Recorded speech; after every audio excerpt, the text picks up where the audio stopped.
Hi everyone, सी language के tutorial series में आपका स्वागत है। आज हम लोग पढ़ने वाले हैं डायनेमिक मेमोरी एलोकेशन। तो डायनेमिक मेमोरी एलोकेशन मैंने ऑलरेडी एक शॉर्ट भी इस पे बना रखा है। डायनेमिक मेमोरी एलोकेशन का मतलब होता है to allocating memory at run time. ठीक है, मतलब हमें जितनी जगह चाहिए, ठीक है, उतनी मेमोरी को हम लोग एलोकेट कर लें। क्या मतलब है इस बात का? जैसे मान लीजिए कि आप इंटीजर में क्या करते हैं, जैसे आप एक बनाते हैं, सपोज करिए आपने एक एरे बनाया, आपने कहा INT एरे ऑफ सपोज करिए 10। तो इसका मतलब है कि ये जो 10 है मेमोरी में इसने 10 ब्लॉक ले लिया है। अब ये जो 10 ब्लॉक आप जो यहाँ मेमोरी में दे रहे हैं इस एरे की इस मेमोरी में, तो ये जो 10 ब्लॉक है, अब मान के चलना कि 10 है, 0 1 2 3 4 5 6 7 8 9 मान लीजिए 6 7 8 9।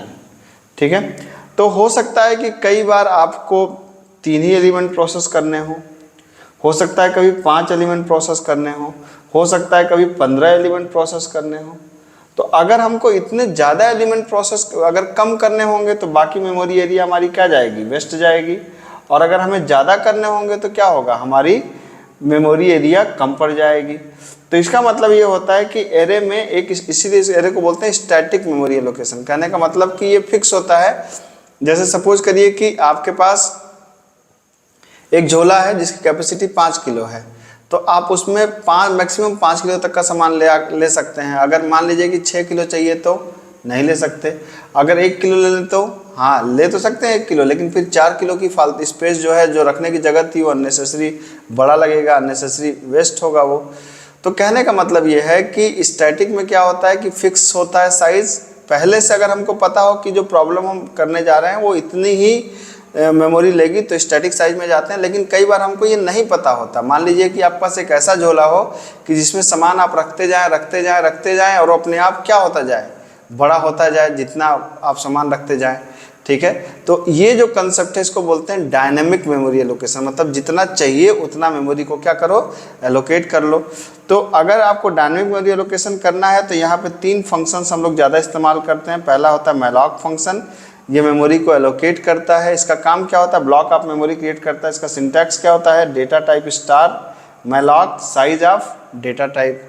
ठीक है, फिर एक होता है कैलॉक, ये भी बिल्कुल सेम सिंटैक्स होता है, बस इसमें नंबर ऑफ ब्लॉक यहाँ पे दिए जाते हैं, कामा साइज ऑफ ब्लॉक दिया जाता है, डेटा टाइप दिया जाता है।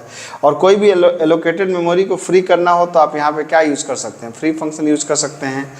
आइए मैलॉक को और कैलॉक को एक फंक्शन से हम लोग समझते हैं। हम लोग एक एग्जाम्पल इसका रन कराते हैं और फिर उस चीज़ को हम लोग समझते हैं। ठीक है, मान लीजिए कि आपको करना क्या है, आपको एक साइज़ आपने यहाँ पर मान लिया और आप पूछना चाहते हैं कि भाई कितनी एलिमेंट आप प्रोसेस करना चाहते हैं, मतलब एंटर नंबर ऑफ एलिमेंट्स। ठीक है, कितने एलिमेंट्स आप प्रोसेस करना चाहते हैं, जितना भी यूजर दे रहा है वो आप साइज़ के अंदर स्टोर करवा लीजिए। ठीक है, ये साइज़ के अंदर आपने इसको स्टोर करवा लिया। अब हमने एक पॉइंटर बनाया INT स्टार ऑफ P और P इज इक्वल टू कर दिया क्या, किस तरह की मेमोरी आपको एलोकेट करनी है। तो हमने कहा इंटीजर टाइप की। आप इसका सिंटैक्स देखिए क्या है मैलॉक का, data type star malloc size of data type, यही है ना। तो डेटा टाइप मतलब कैसी मेमोरी एलोकेट करनी है, हमने कहा कि भाई इंटीजर टाइप की, तो INT स्टार। ठीक है, फिर मैलॉक फंक्शन साइज ऑफ क्या, इंटीजर। लेकिन अगर साइज ऑफ इंटीजर करेंगे तब तो ये 2 ही बाइट लेगा, क्योंकि 4 ही बाइट लेगा, क्योंकि एक इंटीजर 4 बाइट लेता। तो हमने कहा नहीं, जितनी साइज है इनटू साइज ऑफ इंटीजर। मतलब कहने का मतलब यह है कि अगर हमने कहा कि भाई हमें 5 नंबर लेने हैं, अगर हमें कितने नंबर लेने हैं, 5 नंबर लेने हैं, तो इसका मतलब मेमोरी में कितने ब्लॉक चाहिए, 5 ब्लॉक चाहिए ना। कितने कितने बाइट के, 4 बाइट के। तो पहला 4 मतलब 4 बाइट का मतलब मैं एक इंटीजर 4 बाइट लेता, तो पहला ब्लॉक, दूसरा ब्लॉक, तीसरा ब्लॉक, चौथा ब्लॉक का 5वां ब्लॉक, तो ये भी 4 बाइट लेगा, ये भी 4 बाइट लेगा, ये भी 4 बाइट, ये भी 4 बाइट, ये भी 4 बाइट। तो वही कहा साइज ऑफ इंटीजर से क्या आएगा, 4, लेकिन कितने, 5। तो 1 2 3 4 5 ब्लॉक मेमोरी में बन जाएगा।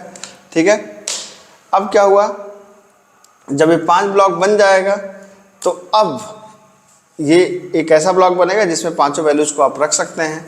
ठीक, अब क्या करना है कि हमको इसको रीड करना है पांचों नंबर को और फिर पांचों नंबर को हमें क्या कर देना है, प्रिंट कर देना है। तो मान लीजिए इसका नाम करिए P1 और इसका नाम करिए P2, ठीक है, ये भी पॉइंटर होगा।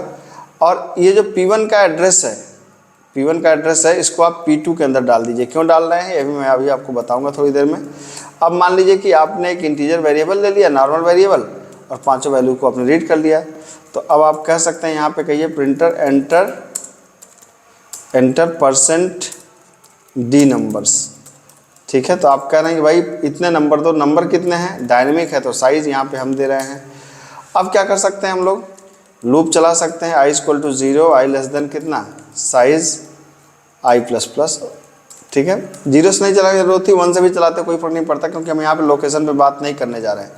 अब आपको स्कैन करना है %d कामा, आप सिंपल करिए क्या, पॉइंटर वेरिएबल कौन सा, P1, ठीक। और फिर P1 को रीड करने के बाद P1 अपने कहाँ पे चला जाए, अगले एड्रेस पे चला जाए, अगले एड्रेस पे P1 चला गया, ठीक है। अब इसके बाद जब एक बार आप वैल्यूज़ को रीड करने लगे तो रीड करके आप क्या कह सकते हैं, द गिवन वैल्यूज़ आर, यहाँ पे लाइन चेंज कर सकते हैं। कैसे कर सकते हैं आप, i = 0, i less than size i++, ठीक है। printf %d/t कामा, प्रिंट कराऊंगा मैं P2 से, P2 के एड्रेस पे जो वैल्यू है उसको प्रिंट करो और फिर P2 चला जाए अपने अगले एड्रेस पे, ऐसे चला गया। तो क्यों P2 से प्रिंट करा रहा हूँ मैं आपको बता रहा हूँ, ठीक है। तो अब यहाँ पे क्या किया आपने, ये क्या हो गया भाई, malloc was not declared, तो malloc को क्या कर सकते हैं, #include stdlib.h लगा दीजिए, रन कराइए। तो आपने कहा नंबर ऑफ एलिमेंट्स कितने, मैंने कहा भाई 5 लो, 5 नंबर दीजिए, 1 2 3 4 5, ये पाँचों वैल्यू प्रिंट होगी, ठीक है। अब मान लीजिए कि हमने कहा कि कितने वैल्यूज़ देने हैं, 10। अब 10 के लिए प्रोग्राम बन गया, 1 2 3 4 5 6 7 8 9 और 10, ये 10 भी प्रिंट हो गया। तो इसका मतलब आप देख सकते हैं कि ये अब क्या बन गया, ये जो बन गया डायनेमिक बन गया। अब बात आती है कि भाई आपने ये क्यों किया है कि एक बार P1 लिया, एक बार P2 लिया है, ठीक है।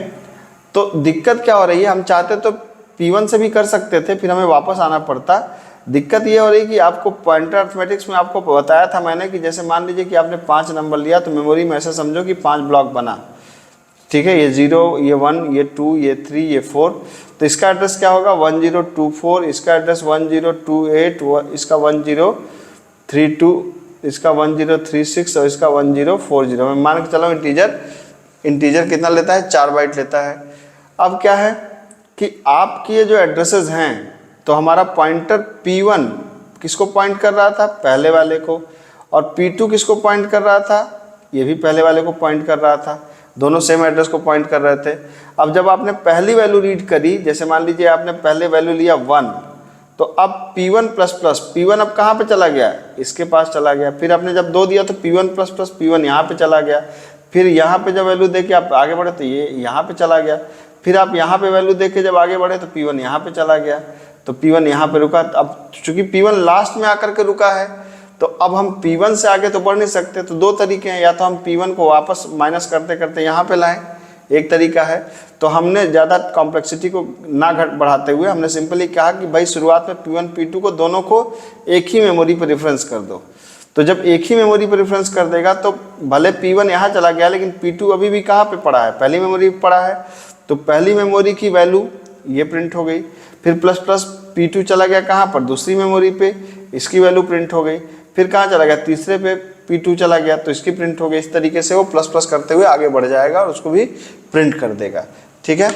अगर इसी प्रोग्राम को आपको कैलॉग से करना हो तो आप बड़े आराम से कर सकते हैं। आपको क्या करना है, आप यहाँ पे जो साइज दे रहे हैं, तो ये तो मल्टीपल साइज का ब्लॉक बना रहा है, लेकिन आप साइज कामा कर सकते हैं यहाँ पर, क्योंकि कैलॉग में अगर मल्टीपल ब्लॉक बनाना हो तो कायदे से कैलॉग इस्तेमाल करना चाहिए। तो साइज कामा साइज आप दे दीजिए, तो देखिए प्रोग्राम के आउटपुट में कोई फर्क नहीं पड़ेगा। तो आप देखिए 5 नंबर लेना है तो 1 2 3 4 5, ये 5 नंबर आपने ले लिया है, ठीक है। अब फ्री का क्या काम है, मान लीजिए यहाँ पर मैंने इस जगह पे मैंने क्या किया कि P2 को मैंने फ्री कर दिया। जैसे मैंने कहा फ्री क्या, P2 को फ्री कर दिया। तो अब P2 के अंदर कोई ब्लॉक है ही नहीं, तो जाहिर सी बात है इसके बाद जब प्रिंटिंग की बात आएगी तो एलिमेंट्स जो आप प्रिंट करेंगे 1 2 3 4 5, अब यहाँ देखिए कुछ गार्बेज वैल्यू आ रही है, क्योंकि P2 को हमने मेमोरी को क्या कर दिया, हमने मेमोरी को इरेज कर दिया, फ्री कर दिया, और जब मेमोरी को फ्री कर दिया तो कुछ भी जो गार्बेज वैल्यू उसके अंदर पड़ी है उसको प्रिंट कर रहा है।